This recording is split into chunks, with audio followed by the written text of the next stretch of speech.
الحمدللہ رب العالمین والصلاة والسلام علی سید الانبیاء والمرسلین، اما بعد۔ میری پیاری بہنوں، آج ہم سب یہاں جمع ہوئے ہیں اللہ کے کلام اور نبی کریم صلی اللہ علیہ وسلم کی تعلیمات سننے کے لیے۔ یہ محفل دنیاوی باتوں کے لیے نہیں بلکہ دل کو بدلنے کے لیے ہے۔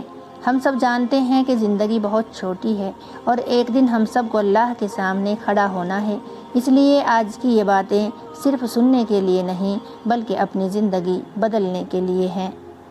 نماز میں لاپرواہی کرنا۔ اکثر ہم خواتین نماز میں بہت لاپرواہی کرتی ہیں۔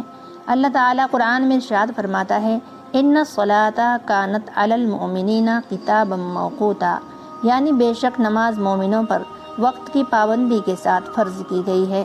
میری بہنوں، نماز ہماری زندگی کی روح ہے، لیکن افسوس ہم گھر کے کاموں میں، بچوں میں، باتوں میں اور دنیاوی مصروفیات میں ایسے الجھ جاتے ہیں کہ نماز قضا کر دیتے ہیں۔ سوچو، اگر ہماری روح نکل جائے اور ہماری نمازیں باقی رہ گئیں تو اللہ کے سامنے کیا جواب دیں گے؟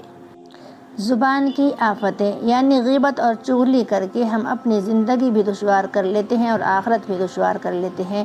میری بہنوں، ہم گاؤں کی عورتوں کی سب سے بڑی کمزوری غیبت اور چغلی ہے۔ رسول اللہ صلی اللہ علیہ وسلم نے فرمایا، الغیبت اشد من الزنا، یعنی غیبت زنا سے بھی زیادہ سخت گناہ ہے۔ قیامت کے دن غیبت کرنے والے کا عمل ایسے ختم کر دیا جائے گا جیسے کوئی شخص نمازیں روزے لے کر آئے لیکن جن کی غیبت کی ان کے حق دے دیے جائیں اور وہ خالی ہاتھ رہ جائیں۔ کیا ہم یہ چاہتے ہیں کہ اپنی 5 وقت کی نمازیں، تلاوت، صدقہ سب دوسروں کو دے دیں؟ نہیں نا، تو پھر آج سے ہم سب مل کر غیبت اور چغلی چھوڑنے کا پکا ارادہ کریں۔ اور ایک بات ہمیشہ یاد رکھنا میری بہنوں، شوہر کے حقوق اور بد زبانی۔ میری بہنوں، شوہر اور بیوی کا رشتہ محبت اور رحمت کا رشتہ ہے، لیکن افسوس عورتیں اکثر غصے میں شوہر سے بد زبانی کر لیتی ہیں۔ رسول اللہ صلی اللہ علیہ وسلم نے فرمایا، یعنی اگر میں کسی کو حکم دیتا کہ وہ کسی کو سجدہ کرے تو میں بیوی کو کہتا کہ وہ اپنے شوہر کو سجدہ کرے۔ اس سے شوہر کا مقام اور درجہ ظاہر ہوتا ہے۔ شوہر سے اونچی آواز میں بات کرنا، طعنے دینا، اس کی بے عزتی کرنا، یہ سب گناہ ہے اور گھر کی برکتیں ختم کر دیتا ہے۔ یاد رکھو، اگر بیوی اپنے شوہر کو خوش رکھے تو جنت کا دروازہ اس کے لیے کھل جاتا ہے۔ میری پیاری بہنوں، ہم سب کو ایک دن اللہ کے سامنے کھڑا ہونا ہے۔ وہاں نہ شوہر کام آئے گا، نہ بھائی، نہ بیٹا، بس ہمارے اعمال کام آئیں گے۔ اللہ تعالیٰ قرآن میں فرماتا ہے، کل نفس ذائقۃ الموت، یعنی ہر جاندار کو موت کا مزہ چکھنا ہے۔ سوچو، جب قبر میں فرشتے پوچھیں گے تیرا رب کون ہے، تیرا دین کیا ہے، اس وقت ہمارے گپ شپ، ڈرامے، غیبت اور بدزبانی ہمارے کام نہیں آئیں گی، صرف نماز، صبر، نیک اعمال ہمارے ساتھ ہوں گے۔ میری پیاری بہنوں، آج سے ہم سب مل کر پکا ارادہ کریں کہ نماز کبھی نہیں چھوڑیں گے، غیبت اور چغلی زبان پر نہیں لائیں گے، شوہر کی عزت اور اطاعت کریں گے اور اپنے گھروں کو جنت کا باغ بنائیں گے۔ یا اللہ، ہم سب تیرے در پر جھکی ہوئی ہیں، ہم سب گناہ گار ہیں۔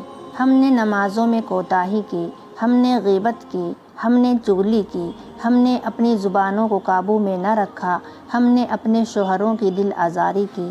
اے اللہ، ہماری خطاؤں کو معاف فرما دے۔ یا اللہ، ہماری کمزوریوں پر رحم فرما، ہماری لغزشوں کو معاف فرما، ہماری توبہ کو قبول فرما۔ یا اللہ، ہمارے گھروں کو سکون کا گہوارہ بنا دے، ہمارے شوہروں کے دل ہمارے ساتھ جوڑ دے، ہماری زبانوں سے صرف خیر کی بات نکلے، ہمارے گھروں سے لڑائی جھگڑا اور بے برکتی ختم فرما دے۔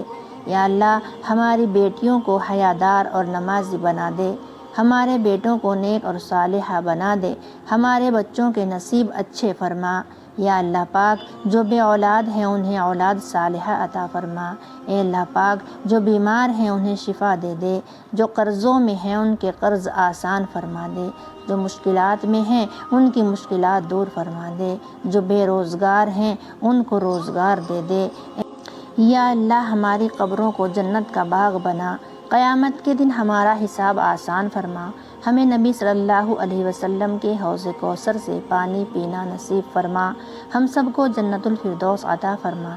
یا اللہ جب موت آئے تو کلمہ نصیب فرما، ہمیں ایمان کے ساتھ اٹھا، ہمیں اپنے حبیب صلی اللہ علیہ وسلم کے ساتھ جنت الفردوس میں جگہ عطا فرما۔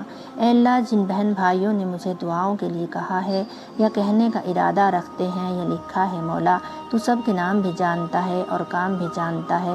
بڑے بڑے دکھ ہیں، بڑی بڑی پریشانیاں ہیں مولا، سب کے دکھوں کا خاتمہ فرما، سب کی پریشانیوں کو دور فرما، سب کی مشکل کو آسان فرما، سب کے گھروں میں خیر و برکت اور وسعتیں عطا فرما۔ اے اللہ میں نے جو مانگا ہے وہ بھی عطا فرما، جو نہیں مانگ سکی بن مانگے عطا فرما، اور جو ایسا مانگ لیا کہ مانگنا اچھا نہ تھا اسے یہیں پر درگزر فرما۔ اے اللہ پاک میری ان تمام دعاؤں کو اپنے پیارے لاڈلے حبیب صلی اللہ علیہ وسلم کے صدقے میں اپنی بارگاہ میں اے اللہ قبول اور منظور فرما۔ میری بہنوں یاد رکھو، دنیا کی یہ زندگی ایک لمحے کی ہے، اگر ہم نے اس کو اللہ کی رضا میں گزارا تو ہماری آخرت سنور جائے گی، لیکن اگر ہم نے اس کو غفلت اور گناہوں میں گزارا تو وہاں پچھتانے کا کوئی فائدہ نہیں ہوگا۔ اس لیے آج کے بعد ہم سب یہ عہد کریں کہ نماز کی پابندی کریں گے، غیبت اور چغلی کو چھوڑ دیں گے، اپنے شوہروں اور گھر والوں کے ساتھ اچھے اخلاق اختیار کریں گے اور اپنی زبان کو قابو میں رکھیں گے۔ اللہ تعالی ہم سب کو اپنی رضا کے راستے پر چلنے کی توفیق عطا فرمائے، اور سننے سنانے سے زیادہ اللہ تعالی ہم سب کو عمل کی توفیق عطا فرمائے۔ وآخر الدعوی ان الحمد للہ رب العالمین۔